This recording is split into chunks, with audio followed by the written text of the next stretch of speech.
Bonjour et bienvenue à la maison. Entrez.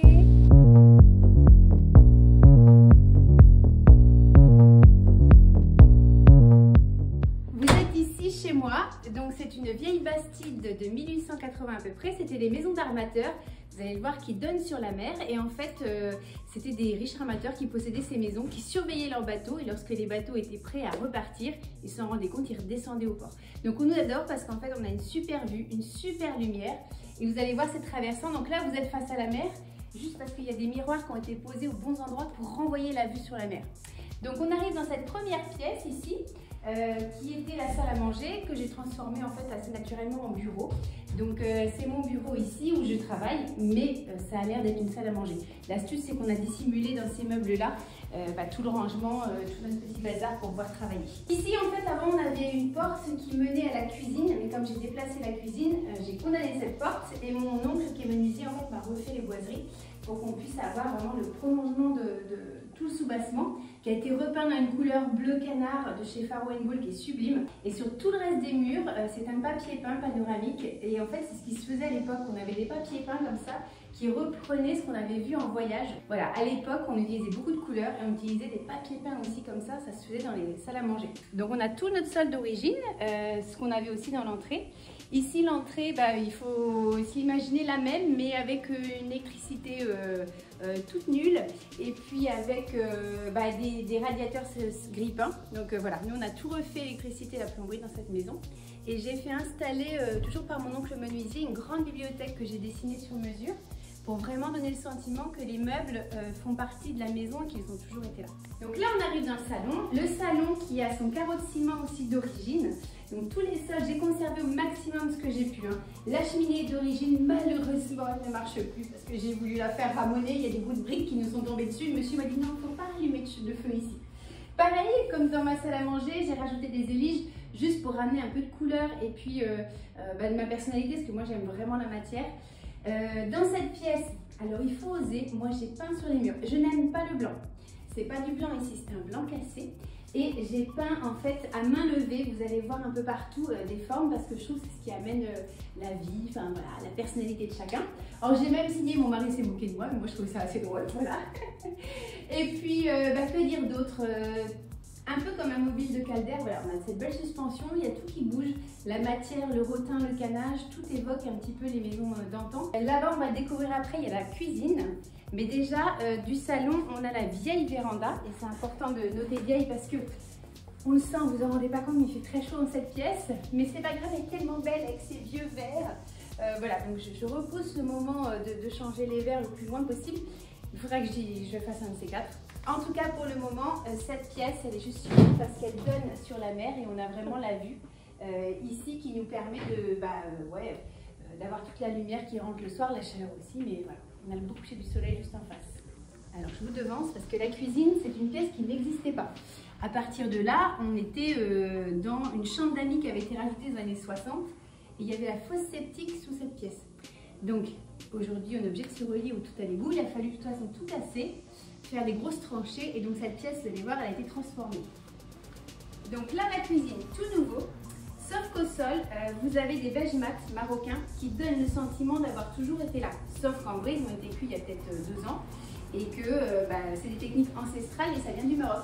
Mais encore une fois, ça a du sens par rapport au fait que la maison soit une maison d'armateur. Donc voilà, on ramenait le voyage pas mal de choses et de matières aussi. On a une énorme table qui fait 3,50 m. Ici qui est en bois vieilli, des tables qu'on fait fabriquer en Italie qui sont canons. Et autour, ça c'est vraiment mon esprit, j'ai toujours fait ça, on mélange plein de chaises différentes, des chaises bistrot que j'avais avant, ça c'est des chaises de ma boutique. J'ai 2 grandes banquettes ici que j'ai retapissées avec plein de coussins pour amener ce côté très convivial, et c'est vraiment la table de famille. C'est la table où on fait les devoirs, on prend le petit déj, on reçoit les copains, et donc qui est dans cette cuisine. Alors c'est vrai que la cuisine elle fait 32 m², donc c'est énorme. Mais moi j'ai vraiment voulu une pièce à vivre qui encore une fois est tournée vers la mer, parce qu'en fait si vous me regardez là-bas dans le miroir, j'ai mis en fait en crédence, et ça c'est l'astuce, ce sont des miroirs piqués qui normalement sont des miroirs qu'on va mettre pour décorer un mur de salle à manger ou autre. Je les ai mis ici en crédence et du coup quand je cuisine, moi je vois la mer. Et ça c'est vraiment encore une fois l'astuce de l'architecte pour faire un ping-pong continuel entre ce qui est intéressant de voir Et le côté fonctionnel, j'ai besoin d'être de ce côté-là. Donc comment je fais? Donc voilà. Ça, c'est un superbe plan de travail, c'est de l'avocatus. Alors, c'est pas le nom savant, mais c'est le nom commun parce qu'effectivement, ça ressemble un peu à de l'avocat. C'est une pierre, c'est une sorte de quartzite à la base, qui est sublime. Et en fait, j'ai donné à mon marbrier vraiment ce défi de me dire, il faut que tu me trouves la pierre de mes rêves. Et alors, je lui ai donné plein de photos et tout, il a cherché, il a cherché. Et voilà, on m'a appelé un jour en disant, je crois qu'on a la bonne pierre, on va aller la voir. Elle était dans le milieu de la France. Et voilà, on a trouvé cette pierre qui est...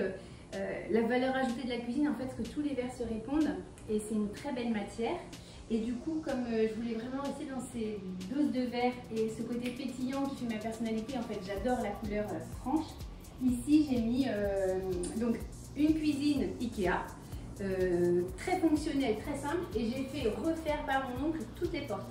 Donc en fait, lui m'a fait choisir exactement la moulure parce que c'est pareil, c'est un compagnon menuisier, donc il m'a fait choisir quelle moulure tu veux et tout, tac tac. Du coup, à moindre coût, on peut se faire une cuisine sur mesure canon. Et après, bah, il faut de l'huile de coude. Avec mon mari, pendant une semaine, on a peint toutes les portes. Et des portes, il y en a beaucoup. Donc voilà. Et dans la cuisine, donc on a une... alors, ma véranda, je ne vous ai pas dit, parce que c'est quand même le clou du spectacle. Elle s'ouvre un maximum pour que le dedans entre et que le dehors sorte. Enfin, ou l'inverse. Mais en tout cas, on a un dedans-dehors qui communique. Et ici, sur le retour, donc... c'est le côté aussi fonctionnel où j'ai les fours, les cafetières. Mais en fait, voilà, on a aussi un papier peint qui est un peu exotique, qui va rappeler, pareil, des souvenirs de voyage qu'on a fait ou pas, ou qu'on a rêvé de faire. Voilà. Et dehors, voilà, on a le hamac, on a la cuisine d'été que j'ai fabriquée, toujours autour d'une pierre de cassis. Donc la pierre de cassis, c'est ça. C'est ce qu'on appelle une pile en Provence. Donc en fait, dans le temps, on coupait une grosse pierre comme ça et on venait sculpter vraiment la vasque. Et moi j'ai la chance d'en avoir 2 dans la maison, il m'a fallu 6 hommes quand même, je précise, pour déplacer cette pierre. Donc ça pèse 4 ânes morts. Voilà, et je suis très contente d'avoir pu la conserver et la seconde elle est dans ma buanderie. Donc voilà, une cuisine d'été qu'on s'est fabriquée ici avec une plancha, il y a tout l'essentiel. Et là on ne peut pas être mieux parce qu'en fait on voit le coucher du soleil, c'est juste un canon. On est face à la mer. Donc on monte, vous me suivez? On a 13 mètres à gravir, c'est un tout petit peu haut. Alors, on arrive au premier étage. Il faut s'imaginer qu'avant, comme on le faisait dans les maisons, pour garder la chaleur et la fraîcheur en été, chaleur en hiver, fraîcheur en été, on fermait en fait les paliers. Donc là, nous, on a décidé quand même d'ouvrir, même si je ne voulais pas abîmer vraiment ce qu'était cette vieille maison. On a ouvert ici pour que ça communique, que ça, voilà, que ça soit plus comme une maison de famille où les enfants courent de partout et on s'entend et on sait où est chacun. Ici c'est pareil, j'ai ouvert en forme d'arche et j'ai créé le dressing pour la maison. Donc dedans il y a aussi bien mes vêtements que ceux de mon mari, que tout le linge de maison, les draps, etc. C'est l'étage des adultes. Donc là, ma chambre. Cette chambre, pour la petite anecdote, on avait une cheminée ici et on voit encore en fait le conduit de la cheminée. J'ai dû la démonter parce qu'en fait je voulais absolument mettre mon lit dans ce sens-là parce que on donne sur la mer par la fenêtre. Donc du coup je dors du côté où je dormais pas avant, mais c'est pas grave. Parce que je veux voir la mer de mon lit. Et ça aussi c'est un truc tout bête que j'ai fabriqué moi-même. Donc on a coffré en BA13 hein, tout simplement. Et j'ai coupé des lames de médium de 7 cm que j'ai retaillé, j'ai fait ce jeu en fait et ensuite j'ai tout repeint. Pour l'astuce, je sais pas si vous voyez, c'est de la peinture à la chaude chez Ressources qui est sublime. Et en fait, c'est ce que j'aime moi, c'est les traces du passé de l'artisan et de la main. Donc en fait, quand je peins, et c'est ce que j'adore, je ne prends pas un rouleau, c'est moche. Je prends des grosses paletaires, des gros pinceaux plats, donc que ce soit de la peinture classique ou de la chaux. Et en fait, vous tirez la peinture comme ça, tac, tac, tac. Et quand on regarde de près, on voit les traces du pinceau, c'est ça qui est sublime. Parce que dans le temps, on faisait ça, ça n'existait pas les rouleaux. Par contre, je ne raconte pas, le peintre après ne veut plus vous parler, hein, c'est plus votre copain. Mais c'est moi qui l'ai fait, donc ça va. Partout à l'étage, on a conservé les sols qui sont en terre cuite. Mais vous allez voir, quand on va dans ma salle de bain, vu que la terre cuite était plus récente, enfin les tomates, je les ai repeintes. Et ça, c'était la petite astuce. J'entre dans ma salle de bain. Et là, voilà, on a la tomate qui file et qui a été repeinte, mais sauf quelques accidents. Donc, il y a un endroit où j'ai fait exprès, j'ai laissé un carreau, je ne sais même plus où il est. Salle de bain de papa-maman, donc la nôtre. Meuble ancien que j'avais en tech depuis très longtemps, qui était dans mon salon. Et du coup, j'ai fait faire à mon marbrier, qui est trop canon, mon marbrier qui se trouve à la Ciotat. Je lui ai dessiné une vasque en marbre qui m'a réalisé sur mesure avec l'inclinaison ici. pour justement de robiner. Voilà, j'ai une grande vasque sur mesure. Ça, c'est des choses que je vends à la boutique, que ce soit mes miroirs luminaires et tout. Et l'astuce aussi, c'est qu'on a un carrelage ici qui coûte pas cher de chez Leroy Merlin, qui est du grès cérame, qui doit être à 20 € le mètre carré. Par contre, j'ai mis du vrai zélige au sol. Là, on est plutôt dans les 120 € du mètre carré, mais dans le sol de la douche, c'était une plus petite surface. Voilà. C'est une façon d'équilibrer les budgets, de conserver vraiment la matière. Une belle baignoire en îlot. Et l'astuce de chez Astuce, attention, c'est que c'est la seule marque que je connais, Agapé, qui fasse ça. La barre de douche, en fait, est en même temps la barre de la paroi de la douche. Donc en fait, par cette barre, c'est à la fois une barre de maintien et à la fois le pommeau de douche. Parce que sinon, je trouve ça absolument horrible d'avoir une barre qui sert à rien. Voilà. C'est juste le détail. Voilà. Parce que je suis un petit peu exigeante en décoration.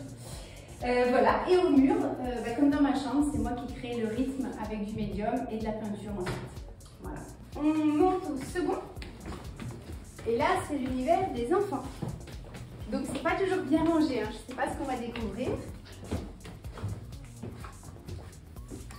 Donc ici, pareil, on a ouvert la cloison, on avait un petit couloir, on avait une chambre avec une seconde chambre en enfilade. On a tout cassé ici, enfin tout cassé. J'ai enlevé le superflu, les cloisons inutiles. On a conservé vraiment que les cloisons semi-porteuses en fait qui se répercutent sur les cloisons du bas. En grattant, on a découvert effectivement un porteur ici qui est en briques. Donc j'ai dit, vous ne remettez pas de plâtre, ça on conserve. Et c'est pareil, les faux plafonds tombaient, donc en fait on a fait tomber et on a découvert la charpente. Donc bah voilà, forcément je ne peux pas cacher ça, c'est tellement beau. Et voilà, et comme j'ai 3 garçons, on a fait un style un petit peu plus indus, où effectivement on a la tomette qui vient se marier très bien avec tout ce qui est terre cuite et briques, etc. Et vrai bois. Ici la chambre de Célestin le plus petit. Donc pour Célestin, j'avais fait une décoration trop belle avec un papier peint géant panoramique que j'ai tout redécoupé. Donc il y a des petits Wistiti un peu partout sur le mur. Oh bien sûr, il a peur d'y dormir, hein, donc ça c'est la connerie de mère. Voilà, on croit que c'est une bonne idée.